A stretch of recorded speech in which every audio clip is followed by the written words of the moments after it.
Então, pessoal, como nós falamos no número anterior, na postagem anterior, a gente vai relembrar, né? A gente parou onde? Parou dizendo que Jesus veio corrigir o papel do primeiro Adão que errou no Éden.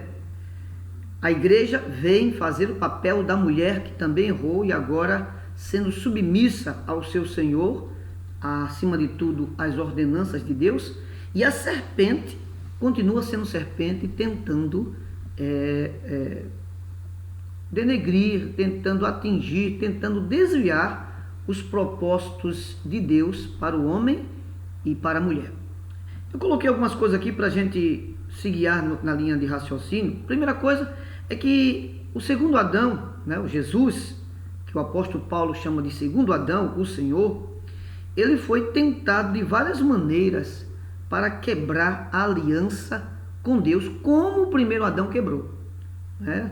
O diabo muitas vezes testando Jesus, por exemplo, ali em Mateus capítulo 4, naquela cena da tentação no deserto, quantas propostas ele fez para que Jesus Cristo pudesse, assim como o primeiro Adão, quebrar, né, o princípio da obediência de Deus. Muitas vezes Jesus Cristo tinha que sair de certos ambientes porque sabia que ali era uma tentação, sabia que ali era um plano do diabo, sabendo ali que não era o tempo dele e por muitas vezes usando pessoas, situações, tentando desviá-lo do alvo. Qual era o alvo de Cristo? Esmagar a cabeça de Satanás na cruz do Calvário, mesmo sabendo que seu calcanhar seria ferido, mas estava dentro do plano do resgate da dignidade, do relacionamento do homem e da mulher para com Deus.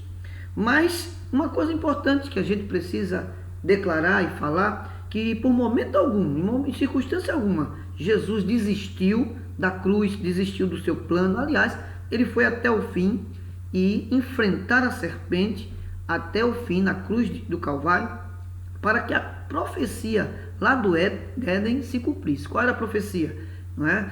Que ele, o descendente da mulher, seria que esmagaria, que feriria a cabeça de Satanás, da serpente, e ele seria ferido no calcanhar, né? E ele feriu a cabeça da serpente. Quando se fala ferir a cabeça de serpente, a cabeça é um instrumento de direção.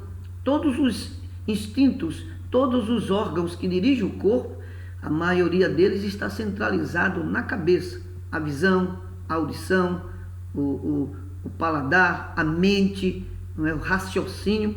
Quando se fala de cabeça, está falando de direção, está falando de domínio. Quando a Bíblia diz que o homem é a cabeça da mulher e Cristo é a cabeça da igreja, está falando de controle, está falando de domínio. E quando a Bíblia diz que Jesus Cristo feriria a cabeça de Satanás, algumas traduções até falam de esmagar a cabeça de Satanás, está falando o seguinte: uma vez que Jesus Cristo fosse à cruz, ele destruía definitivamente o domínio de Satanás sobre a raça humana. Ou seja, Satanás, depois da cruz do Calvário, não tem mais domínio. O homem se entrega a Satanás se ele quiser, mas domínio ele não tem mais sobre o homem, porque uma vez que Jesus Cristo morreu na cruz do Calvário, naquela atitude, ele destruiu, ele esmagou definitivamente a cabeça de Satanás. E a cabeça é o domínio, é o controle, é a posição, é a imposição de Satanás sobre a vida humana. E aí nós vemos que quando Jesus foi crucificado de forma cruel, de forma dolorosa, ele ali estava assumindo o pecado do homem, de Adão até João Batista, de Adão até os seus conterrâneos e os seus que moravam na mesma cidade, na mesma época. Ele estava ali assumindo o pecado dele e levantando também, assumindo os pecados daqueles que posteriormente nascesse depois dele e que cria neste sacrifício.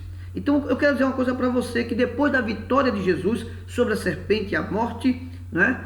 Porque uma vez que a serpente foi vencida, com essa vitória, o Senhor tragou das mãos de Satanás o poder da morte, né? Vocês lembram que lá no Éden o Senhor determinou que o homem teria um tempo de existência.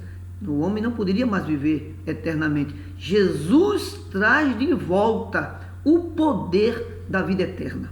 O homem perdeu essa vida eterna no Éden. Jesus no Calvário, ao esmagar a cabeça de Satanás, dá novamente o direito ao homem de viver eternamente. Então, depois dessa vitória de Jesus sobre a serpente e a morte, o alvo da serpente agora não era mais Jesus, porque Jesus venceu a serpente na cruz. O alvo da serpente agora é a igreja, a noiva do Cordeiro, a esposa do Cordeiro. E é sobre isso que nós estamos estudando e vamos ainda aprofundar-se sobre as artimanhas, as estratégias de Satanás para de todas as formas, assim como tentou Jesus Cristo.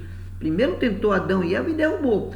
Tentou Jesus Cristo, não conseguiu. Agora a arma dele, de Satanás, e ao mesmo tempo serpente, é destruir, atingir a igreja, que é a noiva do Cordeiro. A gente vai continuar depois compreendendo melhor esse ponto, esse tópico. E eu quero convidar você a não perder as próximas postagens e também convidar os seus amigos e irmãos a continuar estudando este assunto tão profundo. Deus abençoe.